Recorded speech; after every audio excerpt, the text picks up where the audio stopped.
બબ્બે માં 90 છે.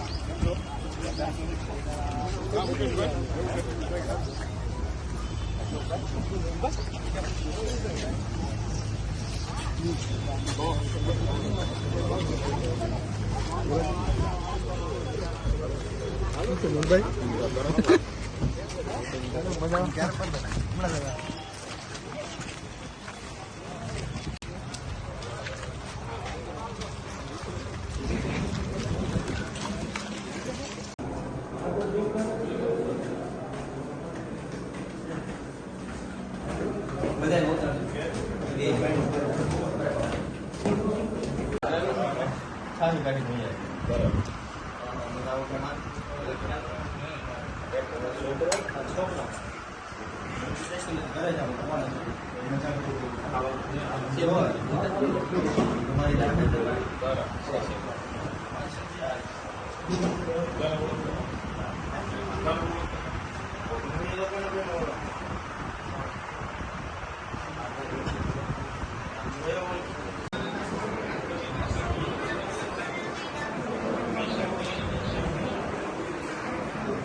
ના ભાઈ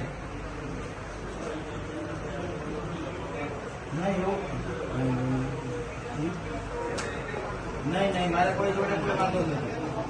નહીં આ જે કાંઈ કરેલું છે એ જઈને લાવીને જ કરેલું છે.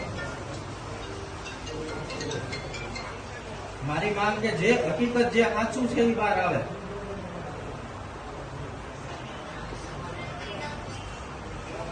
એના માટે અમારા સમાજને અમારા આગેવાનોને જે પણ કાંઈ કરવું પડશે અમે કરશું, સમાજને સાથે રાખીને.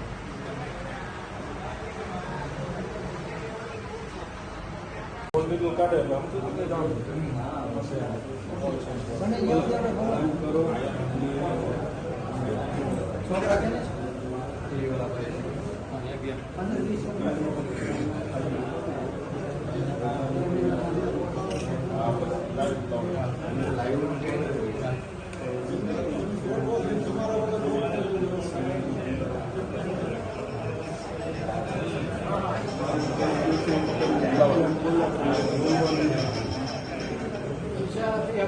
કેમ જો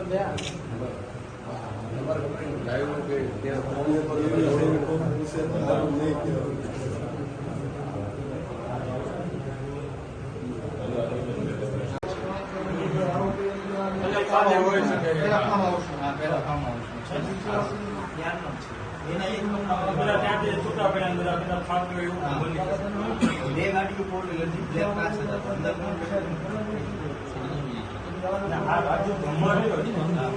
બીજો રાજુ ભ્રમર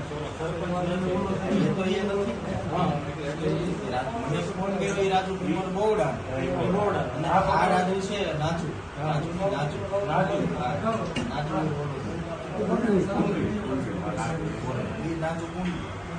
આપણે એને એમ કહેવાનું છે હવે એ વિડીયો ચાલુ બનાવે વિડીયો કોલમાં કોઈ જોડે વાત કરે નહીં વિડીયો પહેલા કોને સેન્ડ કરવાનું હતું ને આપણે કરીએ પોલીસનો પ્રયત્ન કરીએ એ લોકો આપણને સીધો સહકાર આપે એના ડિપેન્ડ છે વિડીયો કોલમાં કોઈ બતાવે પણ છે કોને બતાવે છે હા એના પહેલા વિડીયો ઉતાર્યો ત્યારે કોને પહેલા મોકલ્યો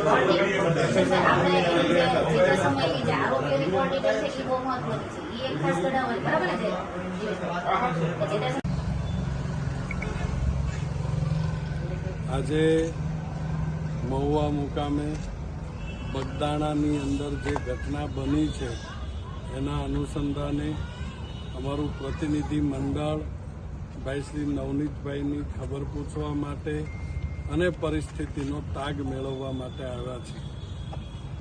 ઘટના ખરેખર ખૂબ જ ગંભીર છે. આની યોગ્ય અને ખૂબ જ ગંભીરતાપૂર્વક તપાસ થવી જોઈએ. બે દિશામાં તપાસ થવી જોઈએ. પહેલી, ઘટનાનું કારણ શું છે એ બહાર આવવું જોઈએ. એટલા માટે કે બગદાણા ધામ છે એ માત્ર કોઈ એક કે બે સમાજ માટે નહીં, પરંતુ ગુજરાતભરના તમામ ભક્તો માટે આસ્થાનું ધામ છે. જો ખરેખર તેના વહીવટ માટે થઈ અને આ ઘટના બની હોય, ટ્રસ્ટી મંડળની અંદર કોઈ ખેંચતાણ ચાલતી હોય અને એના અનુસંધાને આ ઘટના બની હોય તો ખૂબ જ ગંભીર વિષય છે. એના માટેની યોગ્ય તપાસ થવી જોઈએ. એના કરતાં પણ વિશેષ ગંભીર જે ઘટના બની છે અને જે પ્રકારે આકાર લીધો છે, ભારતીય જનતા પાર્ટીના આગેવાનો પણ આના માટે ચિંતા વ્યક્ત કરી ચૂક્યા છે. હીરાભાઈ સોલંકીના નેતૃત્વમાં કોળી સમાજ આના માટે તપાસની માંગ કરી રહ્યો છે. અખિલ ભારતીય કોળી સમાજના નેજા હેઠળ હીરાભાઈને પણ અમે વિનંતી કરીએ છીએ કે આપ નેતૃત્વ લો. આપના નેતૃત્વમાં આખો સમાજ તમારી પડખે ઊભો છે.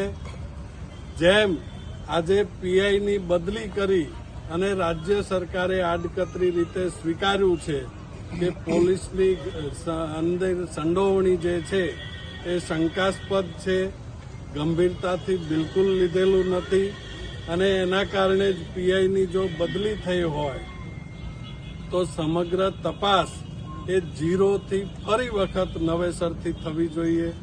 એફઆઈઆરની અંદર જે ખામીઓ આ પીઆઈ રાખીને ગયા છે એ ખામીઓ એફઆઈઆરની અંદર કલમો ઉમેરીને થવી જોઈએ. અને નંબર 2, હીરાભાઈને નમ્ર વિનંતી કરીએ છીએ કે નામદાર હાઈકોર્ટને સુઓ મોટો લેવા માટે અખિલ ભારતીય કોળી સમાજના નેતૃત્વ હેઠળ જવું જોઈએ. સિટિંગ જજના નેતૃત્વમાં એસઆઈટીની રચના થવી જોઈએ કે ખરેખર આ ઘટનાની પાછળ કોણ કોણ છે. પીઆઈ, ડીવાયએસપી જે અત્યારે જજની ભૂમિકામાં આવી ગયા છે, ખરેખર તો પીઆઈ, ડીવાયએસપી અને એસપી એ લોકોના ફોનની પણ તપાસ થવી જોઈએ. એમના સીડીઆર પણ મગાવવા જોઈએ. આરોપીઓમાંથી કે આરોપીઓને મદદગાર કરનારા લોકોના પણ જો એ લોકો ઉપર ફોન આવેલા હોય તો સમગ્ર કાવતરામાં મદદરૂપ થવાના ભાગરૂપે એ અધિકારીઓને પણ આ ઘટનાની અંદર સહઆરોપી બનાવવા જોઈએ. જે પડદા પાછળ રહીને દોરી સંચાર કરનારા લોકો હોય એ તમામ આરોપીઓને આની અંદર સહઆરોપી બનાવવા જોઈએ. આપના માધ્યમથી આહિર સમાજને પણ નમ્ર વિનંતી કરું છું કે બગદાણા ધામ છે એ આપણા સૌ માટે આસ્થાનો વિષય છે. એને રાજકીય અખાડો ન બનાવવો જોઈએ. જો આની અંદર કોઈ સંડોવાયેલું ન હોય તો પ્રમાણિકતાથી આપ સમાજે પણ આ તપાસની અંદર યોગ્ય સાથ અને સહયોગ આપવો જોઈએ અને એની યોગ્ય તપાસ થવી જોઈએ. એની સાથે સાથે કોળી સમાજની સૌથી અગત્યની અને મુખ્ય માગણી હીરાભાઈ સોલંકીના નેતૃત્વમાં માગણી કરીએ છીએ કે રાજ્યના ગૃહમંત્રીને સરઘસ કઢાવવાનો બહુ શોખ છે. જો તમારો શોખ સાચો હોય અને આ આરોપીઓનું સરઘસ જો તમે કાઢી શકતા હોય તો કાઢો, નહીતર કોળી સમાજ આવનારા સમયમાં તમારા ઉપર નિર્ણય કરશે.